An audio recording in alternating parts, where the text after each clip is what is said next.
What's going on, growers? It's James Prigioni coming to you live from Jersey. Today, I'm going to show you how to grow cherries in your own backyard so you can be eating fresh fruit right off the tree. Let's go! Right here is a cherry that I put in the ground about 9 years ago, and as you can see, this thing is just loaded with fruit now. And it's so exciting for me to see because this was one of the first trees that I put in the old food forest. So it's rewarding to be able to see all the fruit on it. But this was after 9 years.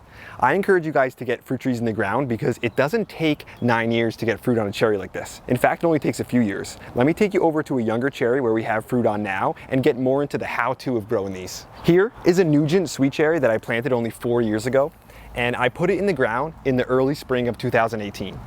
It grew through 2018 and 2019 and 2020. Now we're in 2021, the 4th year, and it's fruiting. That's the typical timing for fruit trees. We have a saying where it goes, the first year they sleep, the second year they creep, growing slowly, the third year they leap, a big growth, and then the 4th year is typically when you get the fruit on it.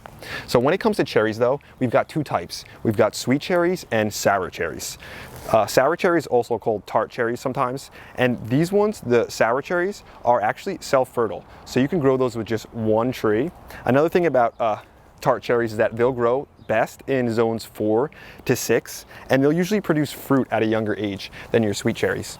The tart cherries only usually get about 20 feet tall too, so they're typically smaller than some of your sweet cherries. I don't have any sour cherries planted because I love the sweet ones too much. In my opinion, those are the prized possessions. Those are the ones that are tougher to grow and much more rewarding to actually get the harvest from.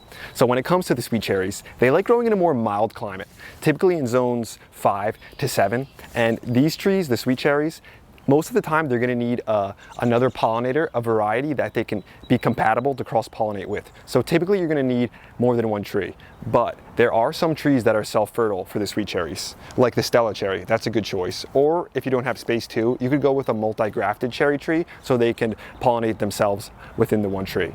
But you really want to make sure that you're getting the right compatible varieties when it comes to cross-pollinating your cherries, your sweet ones. That's very important. So when you're going to order your cherries, the website or the nursery should list which trees are compatible in regards to pollination with the cherry tree that you're going to order. Now that you've chosen what type of cherry tree you want to grow in regards to either sweet or sour, and you've chosen the variety, the next thing to do is to prep and then get ready for planting. So what I like to do is I order my cherry trees from a reputable company, and I order bare root trees that I put in the ground in the very early spring as soon as I can work the ground. I like to get them in early before any of the trees on any of the buds on any trees start to pop or open up. This way, after I get the tree in, I water it in, it could just start to grow with all the other trees local around it. So the timing is kind of right. You could plant the trees in the fall, but it's not really suggested, especially if you live in a location like me that gets the cold winter, because if you don't time it right, then the trees could actually, the trees' roots could die off in the winter. So Tuck's been hanging out here with me. He's getting super hot, so we figured we'd give him just a little bit of water. We're trying to make sure we keep him hydrated while he's just laying underneath this hazelnut tree right here. So this guy doesn't like the cherries, but he basically eats everything else from the garden. As you can see, he was pretty thirsty. Another thing that I really want to stress is that you guys need to get these trees from a reputable company. So I love bare root trees. I think it's the way to go instead of potted trees, but it has to be from a good company because I've had issues in the past. For example, I ordered 3 apricot trees from my back row in the food forest. 3 years later, I find out that those are 3 Santa Rosa plum trees. So they sent me completely different trees, not even the trees I wanted. So I essentially lost 3 years of growth, and you know, that it can be a little demoralizing sometimes, so I do not want that to happen to you. So you want to make sure you guys are getting in the good trees in the first time, because these cherry trees that you put in, you don't want to go cheap. They're going to be in there for about 15 years, so that's like a 15-year investment. So make sure you get the right ones in the first time. Another thing to consider is that the cherry tree blossoms are susceptible to a late frost, especially the sweet cherries, because they'll blossom earlier. So you want to make sure if you're in an area that gets a lot of early frost, that you get a variety that doesn't flower too early, so you don't have to run into that issue. When it comes to planting your cherries though, you want to plant them in a location that gets a lot of sun. Full sun is what you really want, and they like to be in a soil that drains well. Fruit trees and cherry trees, they don't like being in soil that's just going to, be constantly wet. They don't like sitting water, or their roots will get rotted, and your tree won't grow well. So if you're in a spot that has either very clay soil or very sandy soil, it's a good idea to mix some organic matter into your soil. When I plant my bare root trees, I like to dig a pretty large hole. This way, when I put the roots down, that the roots can be spread out evenly and on top of a little mound, so the roots can kind of cascade down on the sides too, similar to how I do my strawberries.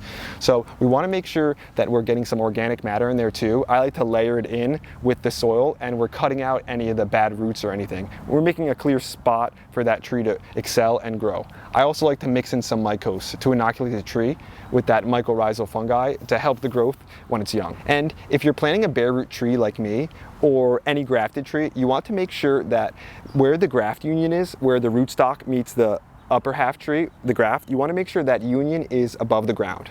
If you bury that graft union, then the upper half tree, the top part, will root into the ground, and that's not what you want.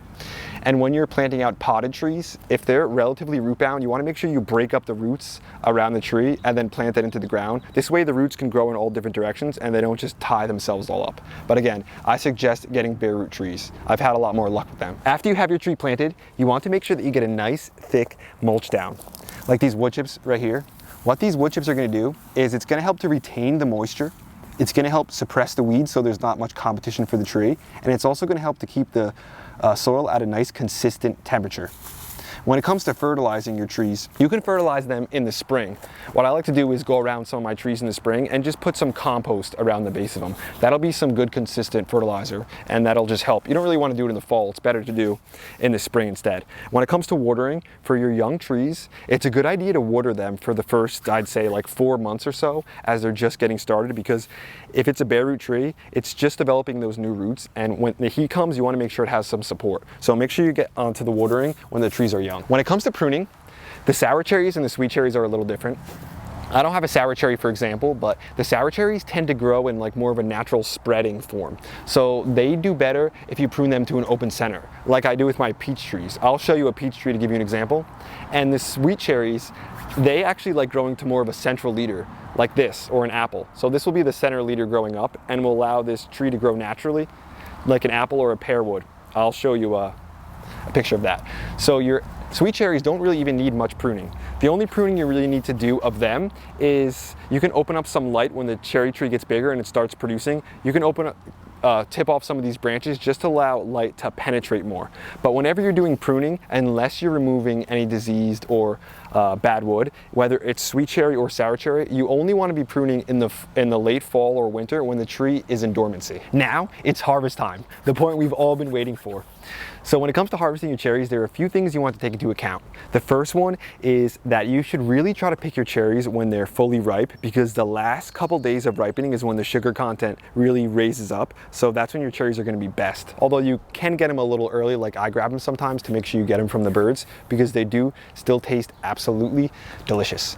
Let me grab a cherry though, because there is something you need to think about when harvesting your cherries.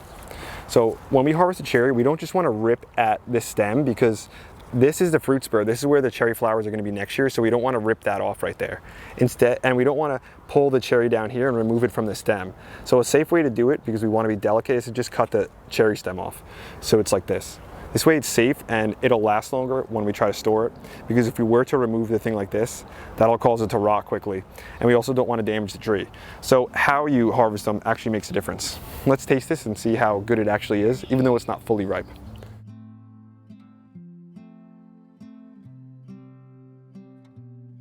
Incredible. So good and very sweet. Just amazing. I hope all of you can have this in your own backyard, but you're going to run into some issues. And one of the biggest issues is the birds. Those things are nonstop. Once the cherries start to get close, they just swoop around and they can strip the tree pretty quickly. So we're doing a few different things this year.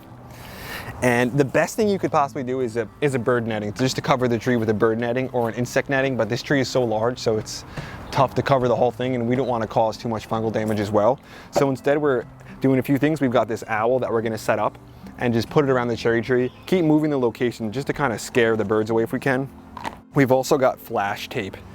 So we're going to use that, hang it down, similar to the same way we use the CDs, just to discourage the birds. Now these aren't going to be guarantees, but If it helps at all, then that's a big difference. It's kind of the same thing we do for the strawberries. So I want to encourage you guys though, you need to get your cherry trees in the ground because 4 years from now, you could be getting fruit. So this spring, make sure you get them. That's today's video, growers. Thanks for watching. I hope you enjoyed it. I hope you got something out of it. I hope me and Tuck encourage you guys to do a little research, do a little planning. This way next spring you can get a bare root tree into the ground, maybe a cherry tree. And then maybe in just a few years, you'll be able to eat fresh cherries right from the tree. There's nothing like it. One thing I forgot to mention in regards to harvesting that I wanted to mention now is that a good indication of when your trees or cherries are fully ripe is you'll start to see some of them actually falling to the ground. So that's a good indication.